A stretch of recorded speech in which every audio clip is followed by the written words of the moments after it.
Bismillahirrahmanirrahim. Assalamualaikum warahmatullahi wabarakatuh. Perkenalkan, saya Dr. Budi Hernawan dari Fakultas Kedokteran Universitas Muhammadiyah Surakarta. Hari ini kita akan belajar mengenai sistem reproduksi pria. Marilah kita awali dengan bacaan basmalah terlebih dahulu. Bismillahirrahmanirrahim. Rabbi israh li sadri wa yassir li amri wahlul 'uqdatam min lisani yafqahu qawli. Dalam sistem reproduksi manusia itu ada dua kan, laki-laki dan ada perempuan. Kalau pada perempuan itu nanti ada yang namanya ovarium di genitalia yang bagian internanya ada ovarium, ada tuba falopii, ada uterus. Ovarium itu apa? Menghasilkan ovum. Tuba falopii itu yang untuk tempat fertilisasi, dan dia juga saluran menghubungkan ovarium dengan uterus. Kemudian ada uterus. Uterus itu untuk perkembangan embrio.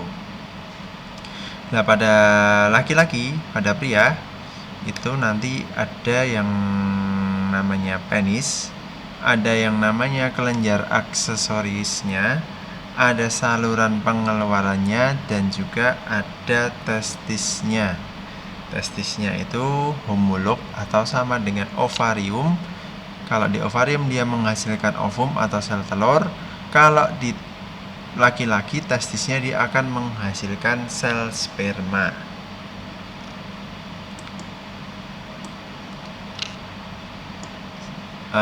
Wanita, antara pria dan wanita itu nanti organ reproduksinya juga akan dibagi dua, organ eksterna dan juga organ interna.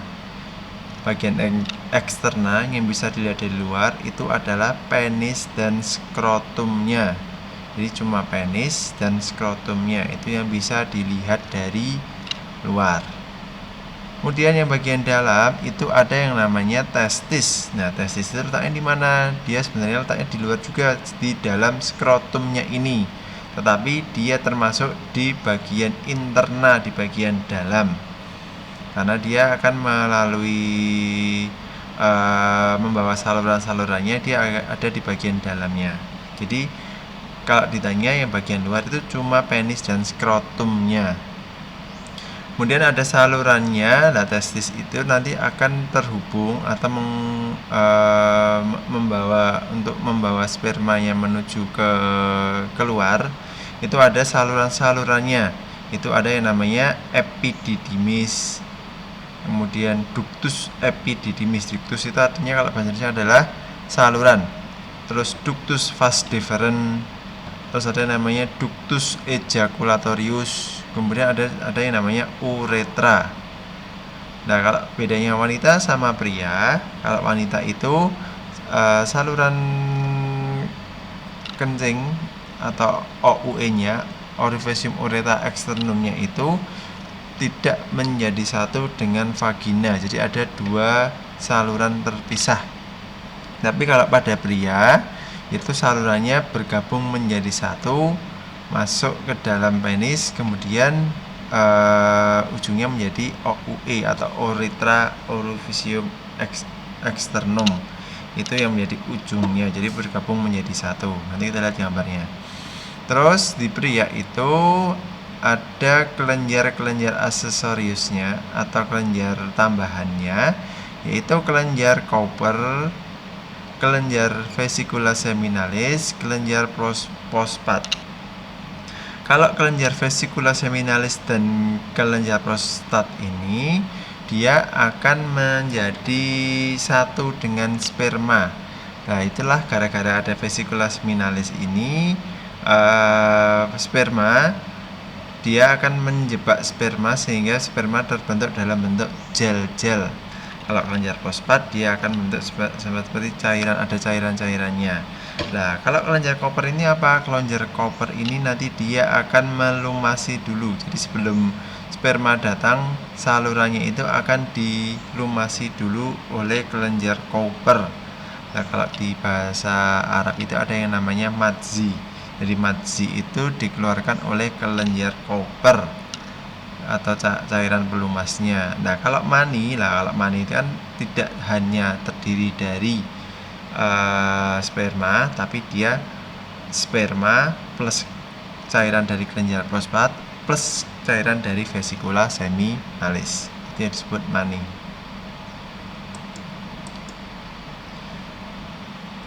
Dari luar dulu itu penis. Penis itu mengandung jaringan spons. Ada 2 korpus cavernosa dan 1 korpus spongiosum. Terdapat jaringan erektil yang banyak mengandung pembuluh darah dan saraf perasa. Nah, penis itu memang isinya adalah pembuluh darah. Sehingga nanti kalau seumpama terjadi ereksi itu memang karena pembuluh darahnya terisi oleh darah sehingga penis menjadi ereksi. Bila ada rangsangan maka rongga tersebut akan terisi darah ini sehingga penis menjadi tegang, mengembang atau ereksi. Nah, setelah penis ada yang namanya skrotum. Skrotum adalah kantung pelir atau di dalamnya adalah testis, berisi testis. Kalau 1 testis, kalau 2 namanya testes. Terus di bagian dalam ada testis atau testes terletak dalam skrotum.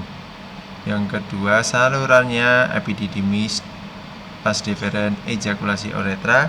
Aksesorisnya tadi vesikula seminalis, prostat, kelenjar Koper.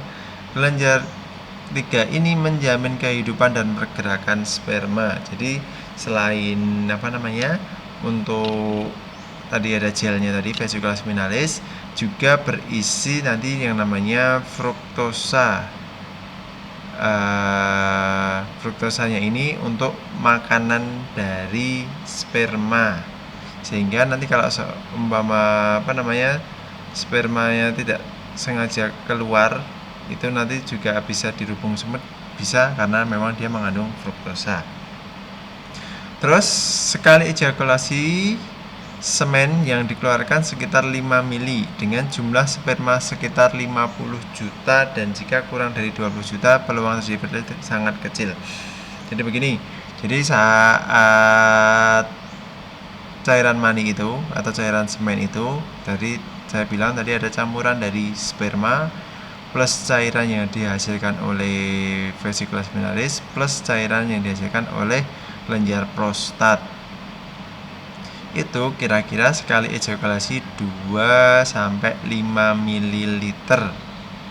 Nah, kalau dihitung jumlahnya itu bisa sampai ratusan juta sel sperma itu kalau normalnya.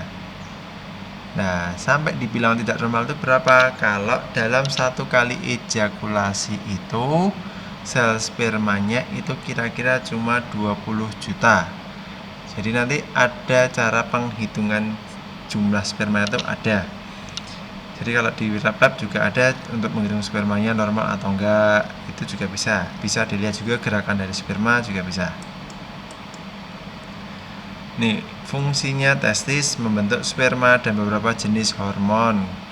Kalau di wanita ada hormon estrogen dan progesteron. Di pria pun juga ada yang namanya androgen atau testosteron. Skrotum tempat testis, vas deferens saluran yang mengalirkan sperma dari testis ke uretra. Nanti kita lihat gambarnya aja. Epididymis tempat penyimpanan dan pematangan sperma. Jadi setelah selesai sampai keluar dari testis itu nanti ada yang namanya saluran epididymis dulu, kemudian ada saluran vas deferens, terus ada ejaculatorius, ada uretra. Penis menyalurkan kelamin jantan ke dalam alat kelamin betina. Nih, kita lihat gambarnya aja. Kalau pada wanita ini ada urinary bladder di depan, terus di belakangnya ada yang namanya uterusnya. Tapi kalau pada pria itu tidak ada yang namanya uterusnya. Sehingga kalau seumpama ada orang yang pengen operasi menjadi dari pria menjadi wanita, itu dia cuma membuat lubangnya, tidak bisa membuat uterusnya, sehingga dia tidak mungkin bisa menstruasi atau hamil, itu tidak mungkin bisa. Jadi cuma dioperasi, dibikin lubang baru seperti vagina, dan lubangnya itu biasanya berasal dari anus atau unusnya hewan dan sebagainya, atau itu cuma anus, lubang buatan. Kita lihat di sini yang belakang ini adalah saluran anus. Nah, di depannya itu nanti ada yang namanya alat kelamin pada laki-laki. Kalau pada laki-laki saya bilang tadi dari eksternal itu adanya penis, terus ada skrotumnya. Skrotum itu adalah pembungkusnya ini. Nah, salurannya mana tahu salurannya? Lah, ini salurannya yang atas nanti dia berasal dari urinari. Terus yang dari sini berasal dari testis. Dia bergabung menjadi satu di bagian prostat ini. Ini prostatnya. Prostatnya ini dia akan tempat untuk bergabungnya antara jalur dari dari saluran kencing, dari kandung kencing, dan dari testis, bergabung dari sini. Terus menjadi satu, ini menjadi uretra. Nah, uretra ini nanti ujungnya adanya OUE. Nah, ini nanti sperma keluar dari sini. Jadi tidak bisa nanti pipis bareng keluar sperma, itu nggak bisa. Jadi satu-satu gantian. Terus nanti ada yang namanya ductus. Ini yang saya bilang tadi, ada kelenjarnya, kelenjar vesicula seminalis. Kalau ini kelenjar prostat, ini vesicula seminalis. Kemudian di mana letak kelenjar Cowper tadi? Nah, nama lainnya adalah ini, glandula bulbouretralis. Nah, letaknya di sini ini. Jadi ada 3 aksesoris tadi. Ini 1 bulbouretralis, 2 prostat, yang ketiga adalah vesicula seminalis. Terus ini testisnya. Nah, testisnya ini nanti ada namanya tempat pematangan dari sperma. Jadi sperma itu nanti ada 2 tempat pematangan. Yang pertama dia matang di testis dulu. Dia bentuknya sudah pematangan secara fungsional. Terus ada pematangan yang kedua, dia di epididymis. Nah, sehingga nanti sperma bisa bergerak dengan lancar. Itu nanti pematangannya ada di epididymis. Kalau di sini nanti pematangan bentuknya secara struktural, terus secara fungsionalnya itu nanti fungsionalnya di sini di testis, secara struktural di epididymis, sehingga nanti gerakannya bisa bergerak dengan lancar. Nah, setelah epididymis, dia sperma itu nanti akan dibawa ke ductus deferens. Jadi pertama disimpan di sini dulu, terus keluar dari ductus deferens, muter sini sampai nanti menuju ke ini, ductus ejaculatorius. Nah, ductus ejaculatorius mana tahu? Nah, ini dia akan di bagian prostat, ini namanya ductus ejaculatorius. Setelah itu dia bergabung menjadi uretra di sini. Nih, kalau gambarnya yang lebih jelas seperti ini. Tadi testisnya, ini epididymisnya, terus ductus deferens atau vas deferens, muter. Kemudian dia nanti akan sampai sini ke ductus ejaculatorius. Ini mana tahu, ini dia akan lewat di sini, kemudian akan dicampuri oleh vesicula seminalis ini. Sini bergabung vesicula seminalis, sperma digabung, ini prostatnya, dia bergabung menjadi satu dengan saluran dari kandung urin, terus masuk menjadi satu di sini, uretra. Ini yang namanya kelenjar prostat, ini yang namanya kelenjar vesicula seminalis, ini yang namanya kelenjar bulbouretralis. Lihat ada saluran sendiri, dia akan menuju ke uretra. 3 aksesoris kelenjar. Ini yang menghasilkan pelumas tadi yang saya bilang madzi tadi. Ini bulbouretralis sama vesicula seminalis ini akan bercampur dengan sperma, sehingga sperma bentuknya seperti gel. Seminogelin itu dihasilkan oleh vesicula seminalis. Prostat nanti menghasilkan basa, jadi menambahkan basa pada sperma dan menambahkan nutrisi pada sperma. Kenapa harus basa? Karena saat masuk pertama di vagina itu cairan vagina itu bersifat asam. Nah, cairan vagina yang asam itu nanti dia dinetralisir dengan basa. Kemudian fungsinya juga cairan dari vagina itu dia akan melumerkan vesicula seminalis yang tadi gel tadi yang dihasilkan vesicula seminalis, sehingga sel sperma yang terjebak dalam gel-gel itu tadi nanti bisa keluar leluasa menuju ke uterus, kemudian menuju ke tuba fallopi. Organ eksterna penis ini ada rongga-rongganya. Jadi kalau dipotong penis seperti ini, jadi dia cuma semacam korpora. Jadi bentuknya memang longgar-longgar seperti ini, terus banyak pembuluh darahnya. Terus di tengahnya ada yang namanya uretra tadi, dikelilingi oleh jaringan erektil yang berrongga-rongga mengandung pembuluh darah dan usus saraf raksa. Fungsinya untuk alat kopulasi pada manusia. Yang penis ini yang nanti akan masuk ke dalam vagina dari wanita.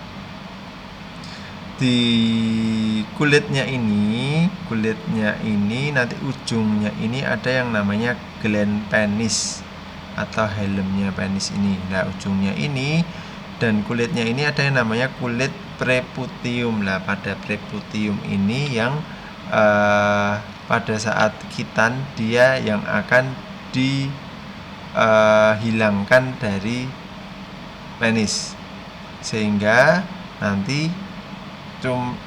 langsung kelihatan gland penisnya pada pria.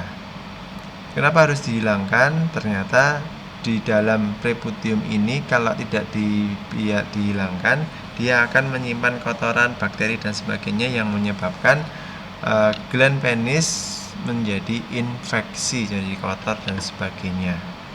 Sehingga pada Islam diajarkan untuk berkhitan.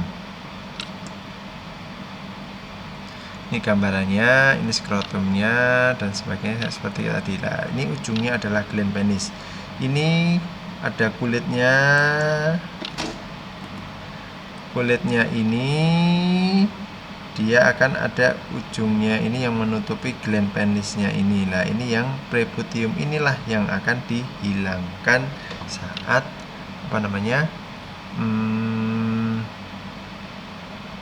khitan. Terus ini yang namanya kelenjar prostat ini. Bagaimana kalau terjadi pembesaran prostat? Ingat, prostat ini sebenarnya dia dipengaruhi oleh testosteron.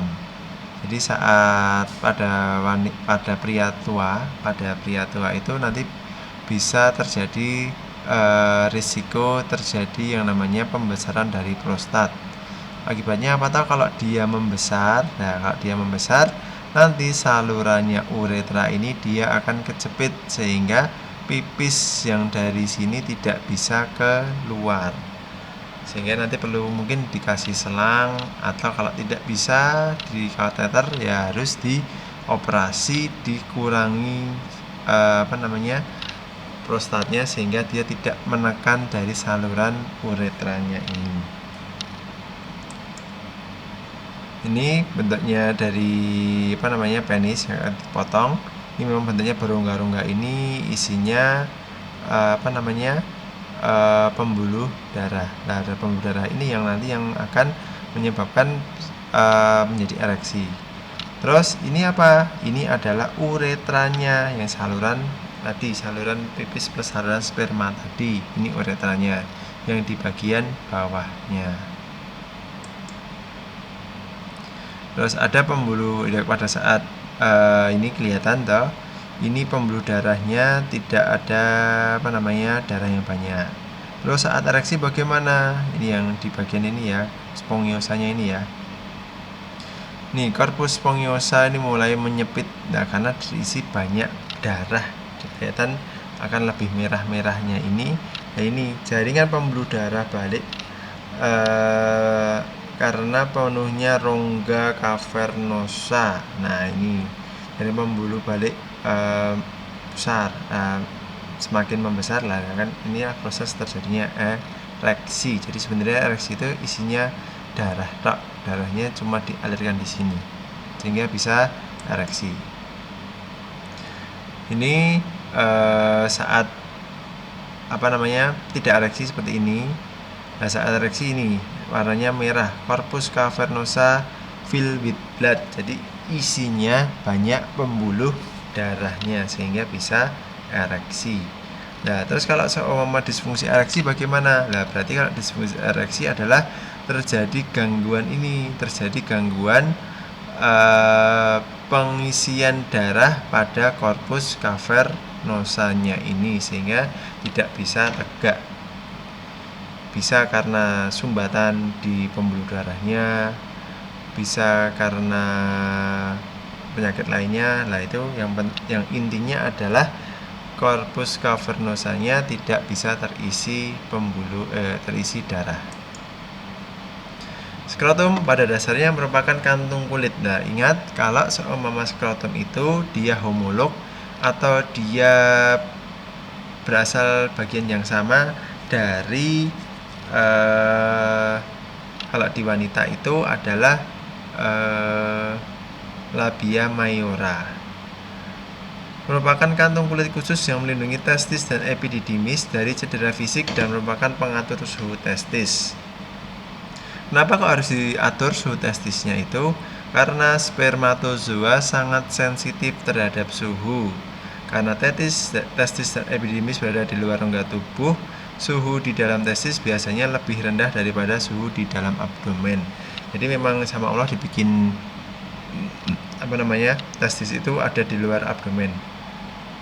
Karena kalau di dalam abdomen itu suhunya sangat tinggi sehingga akan merusak dari sperma, sehingga sama Allah dibikin di testis itu ada di luar tubuh tapi tetap ada pelindungnya.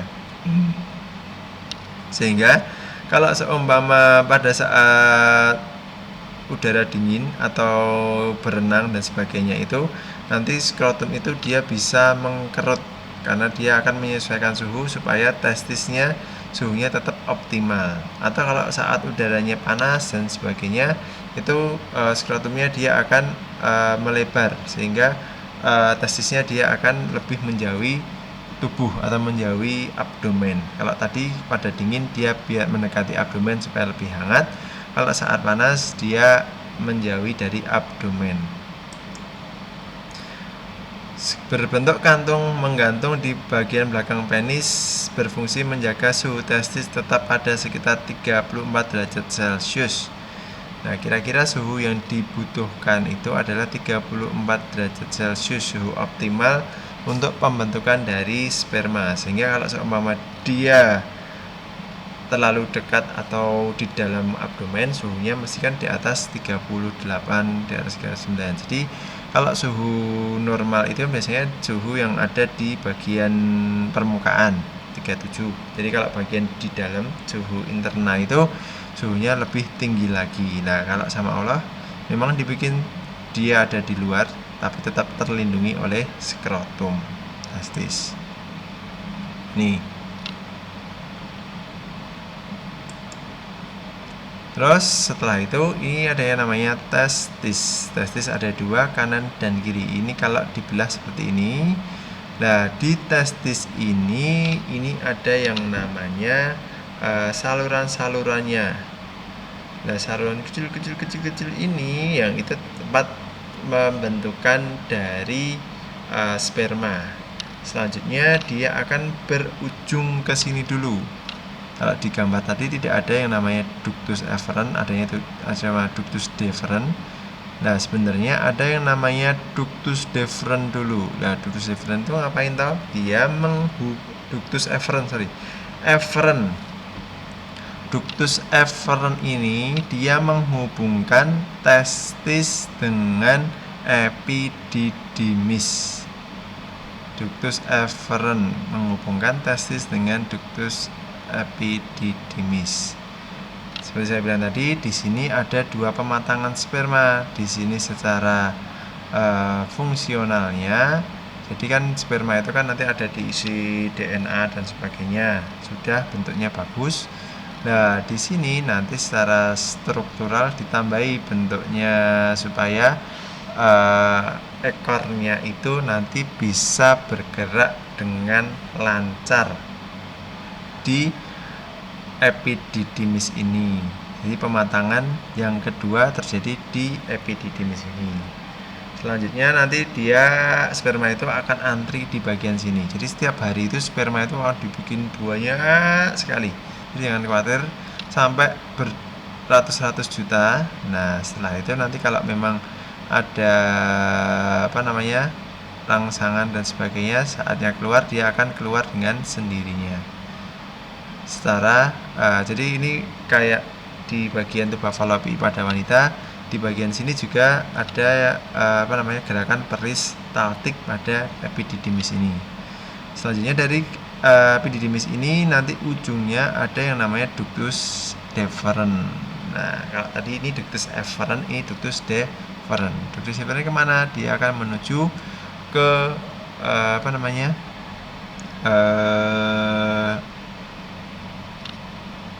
prostat. Testis. Nah, testis ini nanti volumenya kira-kira 4 kali 3 kali 2,5 cm. Ini pada dewasa normal 15 sampai 25, terdiri dari 250 lobuli di dalam tubulus seminiferus. Nah, nanti di sini ada yang namanya ductus tubulus seminiferus nih. Seminiferus bentuknya apa toh? Bentuknya seperti pipa panjang tapi melekuk-lekuk dan sebagainya. Gunanya apa? Gunanya itu tempat pembentukan dari sperma. Di dalam tubulus seminiferus ini terdapat sel spermatogonia dan sel Sertoli. Di antara tubulus seminiferus terdapat sel-sel Leydig. Nah, di pinggir-pinggir di luar-luarnya ini, di antaranya ductus tubulus seminiferus ini ada yang namanya sel Leydig. Kalau di tubulus seminiferus ada namanya sel Sertoli, kalau di luar ada namanya Leydig. Kita lihat fungsinya. Epididymis ini setelah masuk ini ke efferent, kemudian ke epididymis. Saluran keluar dari testis berkelok-kelok di luar permukaan testis dengan panjang kurang lebih 6 cm sebagai tempat pematangan sperma yang kedua. Selama perjalanan, sperma menjadi motil dan memiliki kemampuan untuk membuahi. Nah, dari di sini ini nanti secara struktural sehingga nanti bisa menjadi motil atau bisa bergerak dengan bagus. Jadi nanti sperma itu ada kalau dicek itu ada pergerakan sperma itu A, B, C, D. A itu gerakan spermanya wush cepat, lurus cepat. Kalau B itu nanti gerakannya zigzag, Z, Z, Z, Z, Z. Kalau C itu gerakannya ada muter-muter, C. Kalau D itu dia cuma diam aja. Jadi sperma yang bagus yang bisa membuahi, sperma yang dibutuhkan untuk pembuahan adalah sperma yang tipenya A. Jadi nanti saat cek sperma itu selain jumlahnya, tadi kan kalau kurang dari 20 juta itu kan dikatakan sulit untuk pembuahan.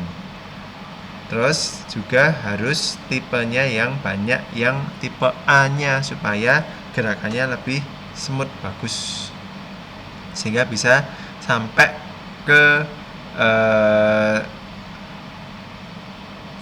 tuba fallopi'i pada wanita yang ada apa namanya sel telurnya. Terus vas deferens lanjutan dari epididymis tidak menempel pada testis. Nah ini kalau yang menempel adalah epididymis, yang ini tidak ditempelkan. Ujungnya kemana? Masuk ke dalam prostat. Nah, masuk ke dalam prostat, meskipun nanti setelah masuk ini dia berubah nama menjadi ductus ejaculatorius. Fungsinya saluran tempat jalannya sperma dari epididymis menuju kantong semen atau kantung mani vesicula seminalis. Nah ini kan ditempeli ini dulu toh, dia ditempeli vesicula seminalis, kemudian dia masuk ke prostat. Nah kalau ini seumpama pengen KB pada pria, itu bisa ini dipotong saluran vas deferensnya ini, dipotong vas deferensnya kemudian diikat, itu KB yang pada wanita ada pria. Kalau diikat nanti bisa dilepaskan lagi, tapi kalau dipotong dia sudah tidak bisa disambungkan lagi, seperti itu. Nah kalau di film-film Cina itu yang Kasim itu kan dia dipotong testis-testisnya ini supaya tidak bisa untuk menghasilkan sperma lagi. Kalau ini cuma diikat kan masih bisa menghasilkan sperma. Makanya kalau Kasim-Kasim pada film-film Cina itu dia agak feminin ya, karena memang testosteron yang ada di sini yang biasanya dihasilkan oleh testis tidak dihasilkan lagi, sehingga hasilnya lebih feminim dia. Terus alat reproduksi pada laki-laki, saluran tadi aferen tadi menampung sperma epididymis, mengabsorpsi sperma hingga kental dan menyimpan sperma sementara. Jadi kalau ditanya penyimpanan sementara sperma itu di mana? Di ductus epididymis. Jadi sampai menumpuk banyak sampai 3 minggu bisa. Saluran penghubung epididymis dengan uretra, ujungnya terdapat saluran ejaculatorius tadi. Uretra saluran untuk mengeluarkan sperma dan urin ya, bergabung menjadi satu. Urin dari atas, ini yang tadi untuk saluran sperma ejaculatorius, ini keluar menjadi ini satu. Di bawah ini menjadi yang namanya uretra. Terus vas deferens membawa spermatozoa dari testis menuju kanalis inguinalis pelvis. Di sini spermatozoa dapat memasuki uretra melalui ductus ejaculatorius yang sempit tadi di prostat, vesicula seminalis, bulba uretris, dan sekresi yang dikeluarkan yang membentuk 90% volume semen. Jadi kalau cairan mani itu atau semen itu nanti 90%-nya ini cairannya itu berasal dari kelenjar-kelenjar yang ada ini. Jadi kira-kira sperma itu cuma 1-10% saja, sedikit banget memang. Kalau diperseni dari total 5 mili itu. Ini gambarannya ductus seminiferusnya. Nah, ductus seminiferus kalau diperbesar bentuknya seperti ini, seperti pipa ini. Bagaimana perkembangannya? Nah, perkembangannya itu dari pinggir atas ini menuju ke tengah-tengah lubangnya ini. Nah, kalau sudah sampai tengah lubang ini berarti tandanya sperma sudah mulai matang. Nah, kalau sudah mulai matang, kemudian nanti sperma itu mengalir menuju ke ductus epididymis. Nih, sperma dibuat di seminiferus, tubulus seminiferus di dalam testis. Nanti kalau bentuknya normal seperti ini, ada kepalanya, ada bagian midpiece-nya, ada bagian ekornya. Ini yang normal seperti ini ada akrosomnya di dalam ini ya, reaksi akrosom ini yang kalau seumpama ketemu dengan sel telur yang menyebabkan namanya reaksi akrosom yang akan menyebabkan dinding pada sel telur itu menjadi menebal. Kalau sudah menebal tidak bisa dimasuki oleh sperma lain. Jadi cuma satu saja yang sperma diizinkan masuk ke sel telur. Ini yang nggak normal, selnya kepalanya kecil. Ini yang nggak normal juga, kepalanya besar. ada nanti yang nggak normal juga, double head, ada yang tail head, double tail, ada yang ini mid piece-nya. Nah ini harusnya kan sitoplasmanya sudah mengecil, ini masih besar. Nah nanti kalau pada saat cek kesehatan sperma juga dilihat berapa persen sperma yang bentuknya normal. Itu juga bisa untuk memprediksi apakah bisa membawa atau enggak. Tadi dari jumlahnya, dari bentuknya, morfologinya, dan selanjutnya dari gerakannya atau motilitasnya. Jadi harus itu semua terpenuhi untuk bisa terjadi pembuahan. Jadi kalau seumpama tidak belum punya anak, itu bisa jadi bukan hanya masalah pada wanitanya, bisa masalah pada prianya. Jadi di dalam sini ini ada yang namanya aksis-aksisnya, itu yang akan menyebabkan gerakan pada di sini di buntut-buntutnya ini, gerakan pada sperma supaya normal. Nah kalau ada orang perokok itu kayak ruji-rujinya itu menjadi rusak sehingga gerakannya tidak bisa lurus, sehingga kalau pada orang perokok itu nanti bisa tipenya menjadi tipe C, jadi muter terus seperti itu. Ini pada perkembangannya. Jadi kalau pada wanita itu ada yang namanya perkembangan folikel. Nah folikel, karena pada wanita itu folikel yang bisa berkembang itu cuma satu tok yang berkembang, tapi berbeda pada pria. Itu dari satu sel. Kalau dari wanita ini satu sel menjadi satu sel telur aja. Kalau pada pria ini satu sel ini nanti akan berubah menjadi 4 sel sperma, sehingga bisa dibayangkan jumlahnya akan menjadi lebih banyak pada sperma dibanding sel telur. Jadi sel telur cuma satu tok yang diizinkan untuk matang. Ini berasal, ini kan tadi kan bentuknya kan seperti pipa kan. Nah dari atas ini ada yang namanya spermatogonium. Ingat tadi di tubulus seminiferus selain ada spermatogonium, ada yang namanya sel Sertoli. Ini sel Sertoli. Nah sel Sertoli ngapain? Nah ini nanti membantu untuk perkembangan dari sperma ini.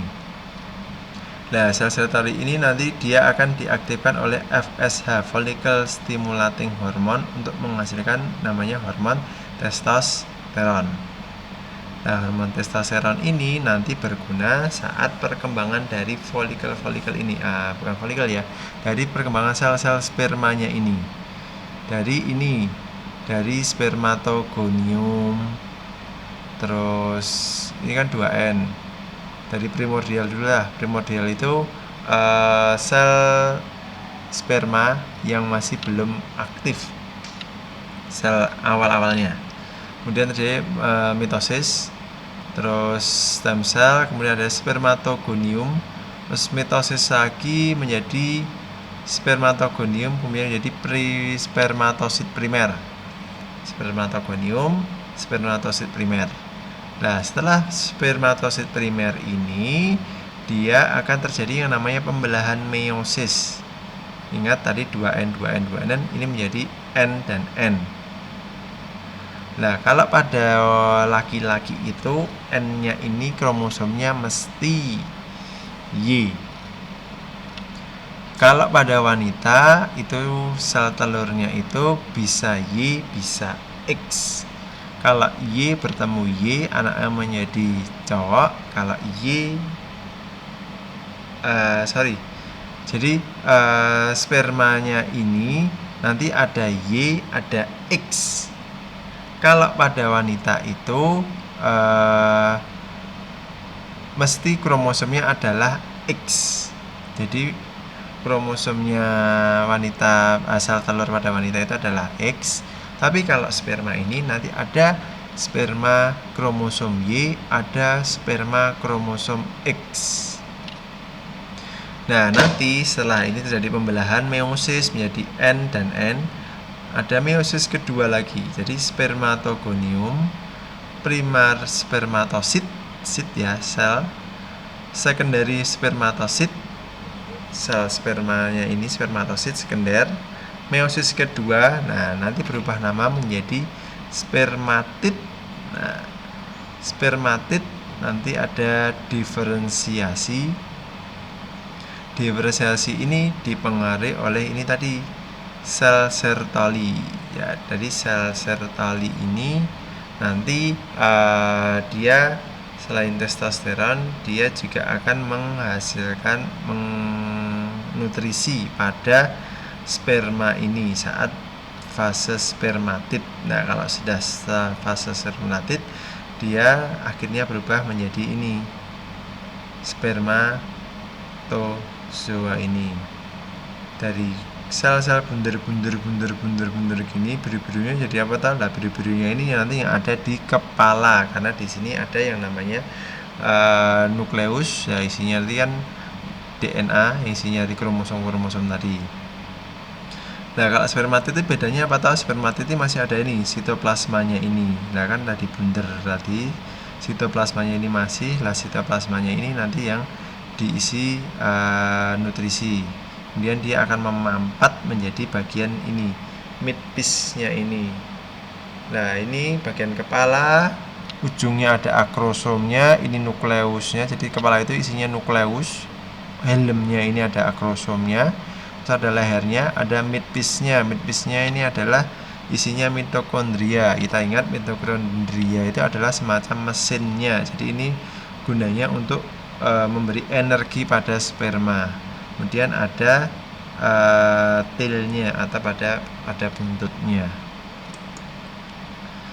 Ini perkembangannya tadi sama kan, dari spermatogonium, terus spermatosit primer, terus ini spermatogonium, diploid, spermatosit primer itu juga masih diploid. Terus mulai haploid itu adalah spermatosit yang sekunder. Mulai pembelahan meiosis 1 menjadi ini tadi toh, meiosis 1.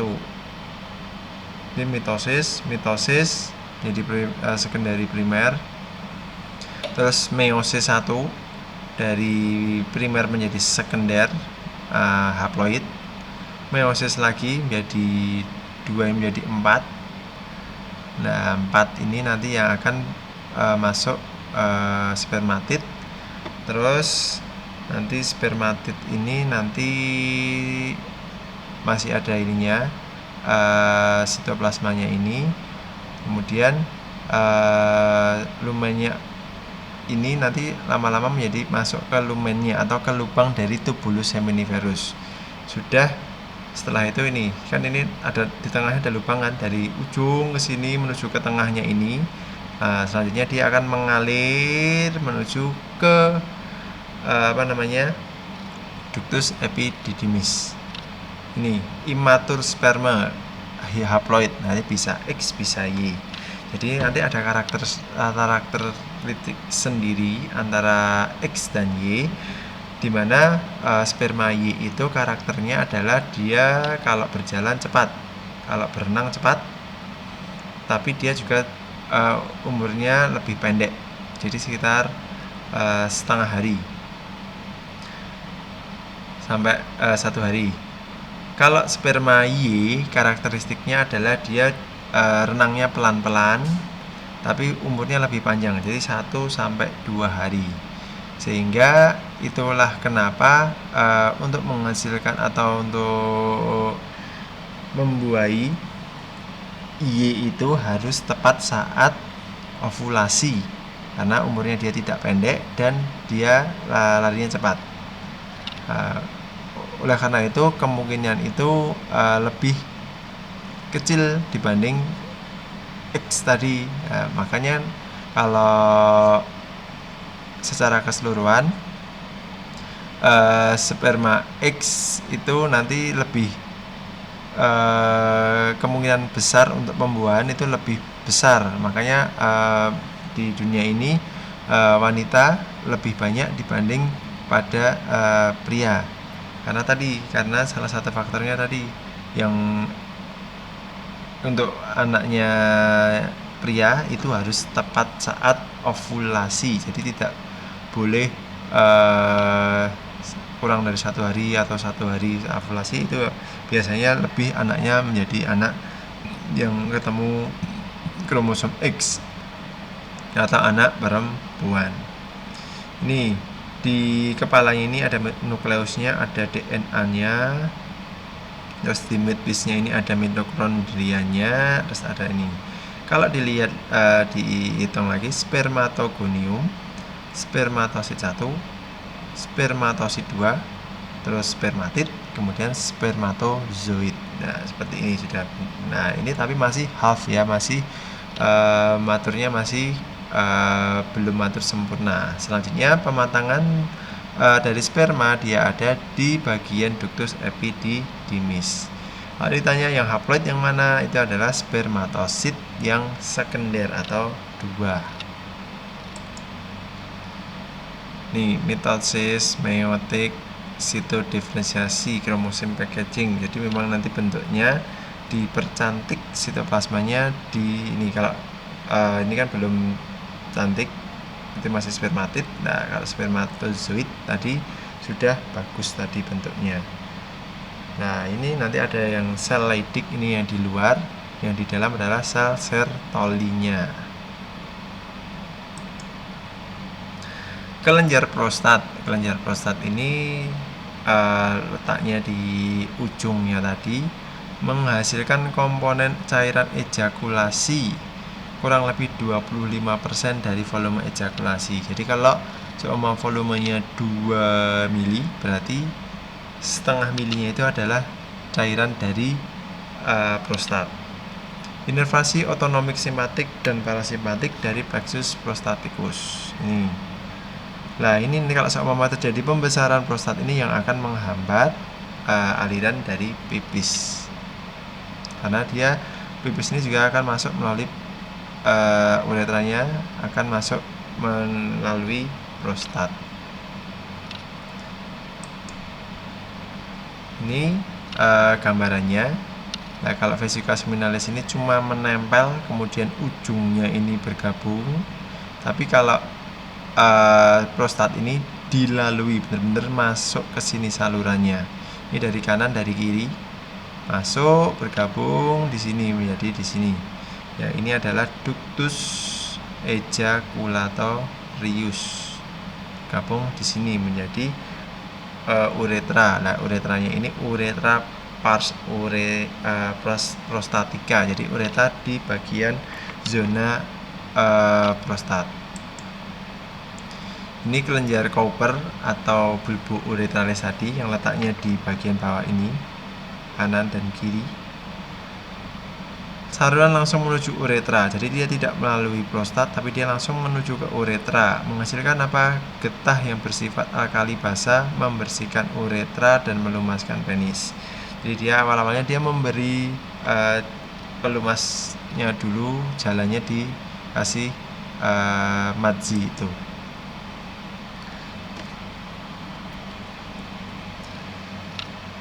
Untuk apa namanya? Pada pria itu ada yang namanya aksis hipotalamus, hipofisis tesis, atau pituitari namanya HPT aksis. Ini untuk apa toh? Ini untuk perjalanan bagaimana hormon dari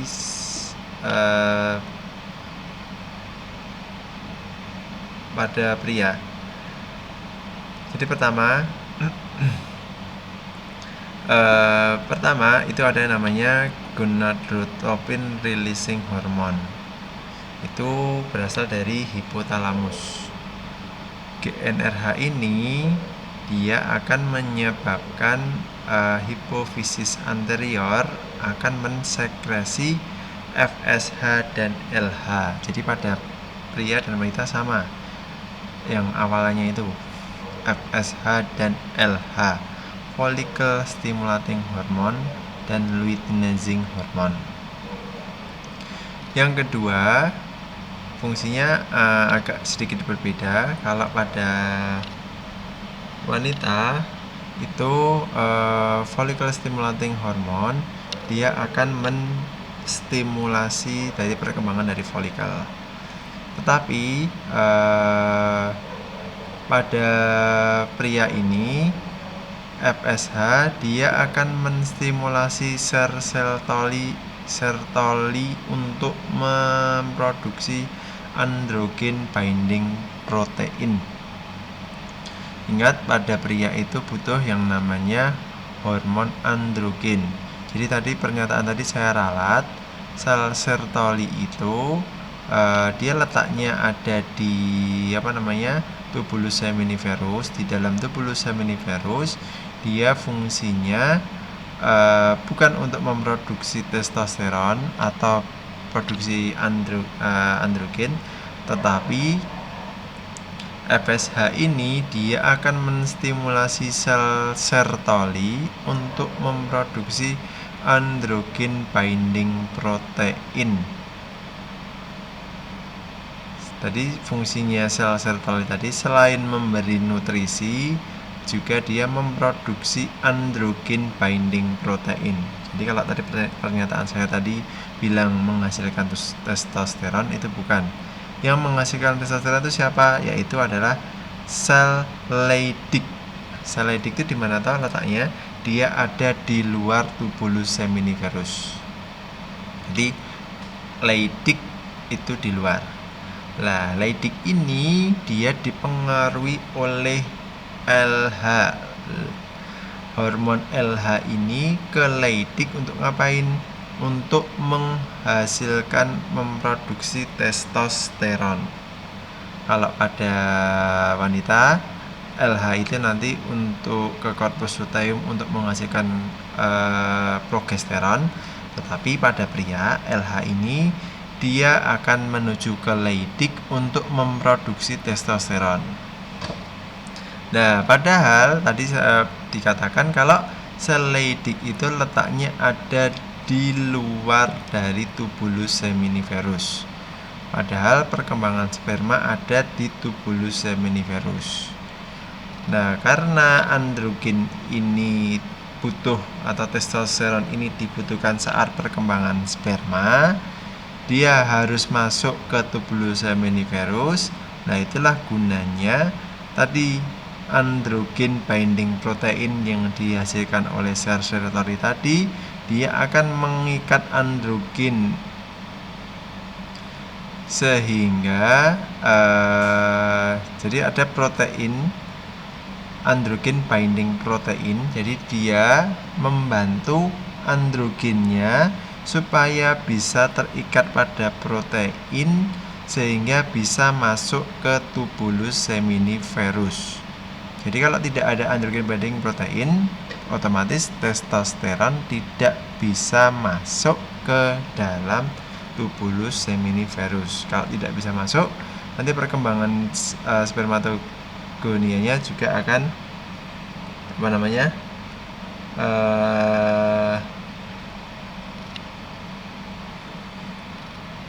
rusak atau gagal perkembangan dari sperma.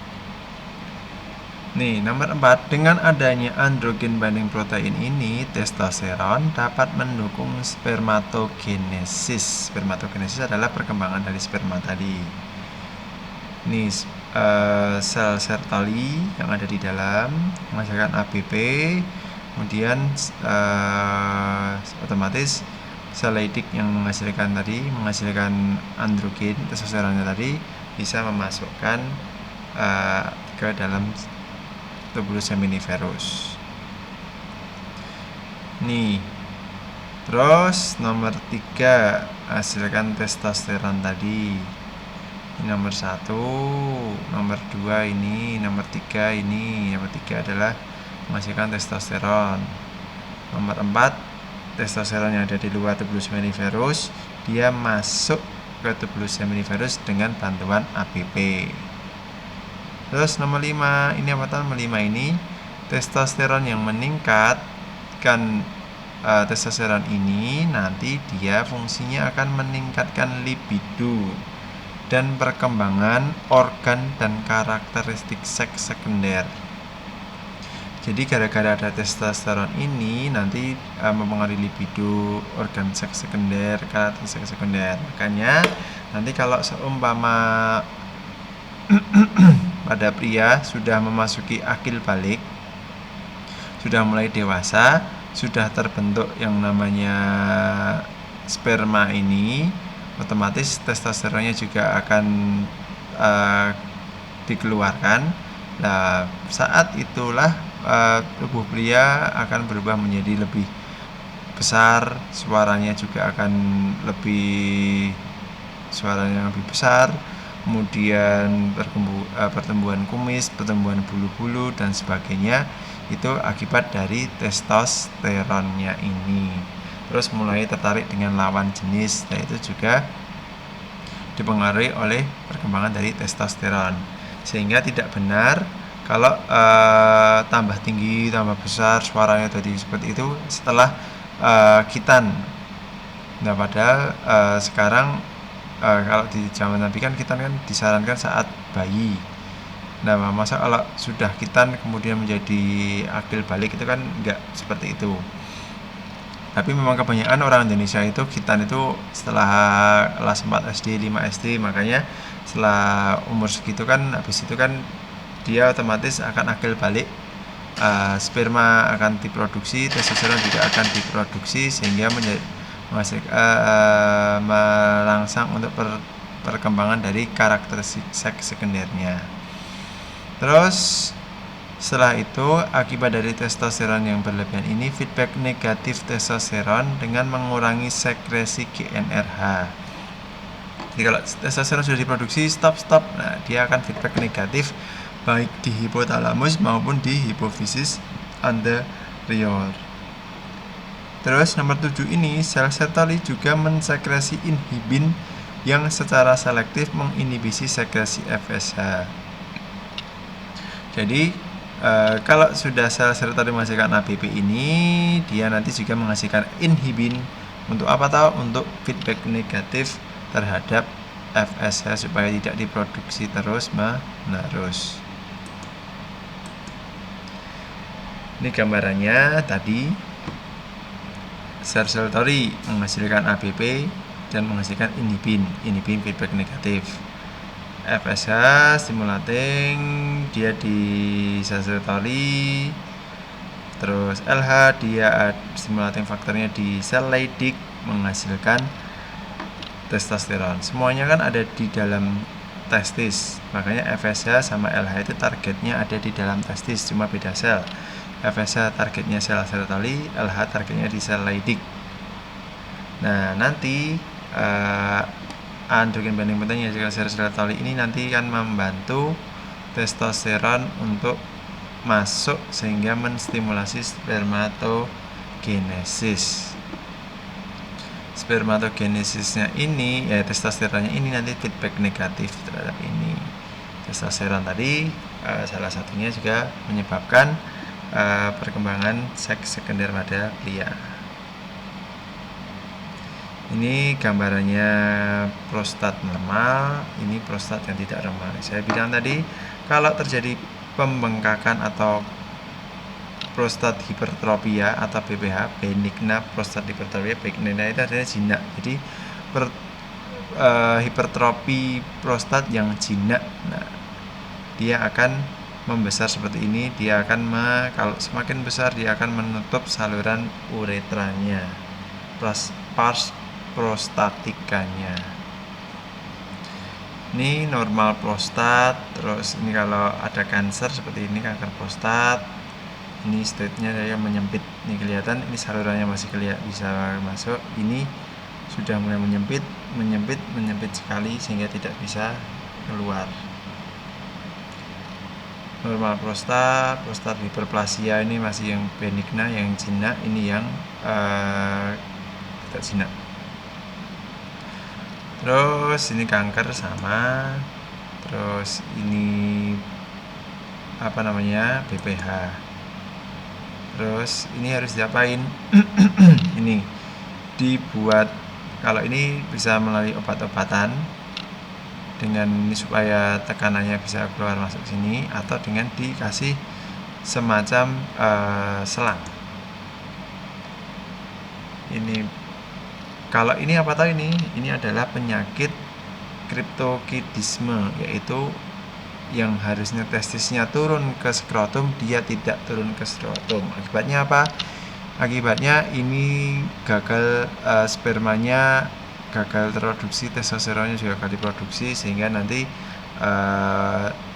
lebih ke feminin nanti anaknya. Ini kalau seumpama terjadi inflamasi atau infeksi pada epididymis juga bisa seperti ini. Terus inflamasi atau infeksi pada testis juga bisa seperti ini, jadi membesar nanti, nyeri. Ada juga hernia. Hernia itu adalah usus yang masuk ke dalam saluran skrotum, masuk ke dalam skrotum, jadi masuk ke kantong skrotumnya ini, hernia seperti itu. Kalau torsio itu berarti terjadi pemuntiran pada testisnya ini. Testisnya meluntir seperti ini. Ya, ini nyeri sekali. Ini tidak sengaja bisa. Ini kalau meluntir twist seperti ini kan memang sakit sekali, nyeri sekali. Testicular torsion. Nah, ini harus diapain? Ini nanti dibawa ke IGD, nanti harus diputir dari luar. Nah, ini varikokel. Varikokel itu seperti ini, jadi varises pada skrotum. Nah, ini namanya varikokel. Ini orangnya ini belum dikitan. Kalau sudah dikitan akan kelihatan gland penisnya dan preputumnya ini akan hilang. Ini orang kitan. Nah, ini lihat, ini yang belum disirkumsisi. Ini yang sudah disirkumsisi, gambarnya seperti ini. Ini dipotong kulit bagian luarnya ini sehingga kelihatan gland penisnya. Ini kalau ada saat pemotongan seperti ini dipotong. Ini yang dipotong adalah bagian preputumnya ini. Ini klik tik dipotong. Ini terus dijahit. Gland penisnya membengkak juga bisa. Ini karena jadi ada yang namanya parafimosis itu nggak sengaja preputumnya masuk ke sana terus nggak bisa balik lagi. Itu karena terjadi peradangan juga bisa. Nanti silahkan dikerjakan di rumah sendiri, dilihat aja, nanti silahkan dijawab. Terima kasih. Mari kita akhiri dengan bacaan alhamdulillahirobbilalamin. Akhirul majelis subhanakallahumma wa bihamdika asyhadu alla ilaha illa anta astaghfiruka wa atubu ilaik. Semoga bermanfaat. Wassalamualaikum warahmatullahi wabarakatuh.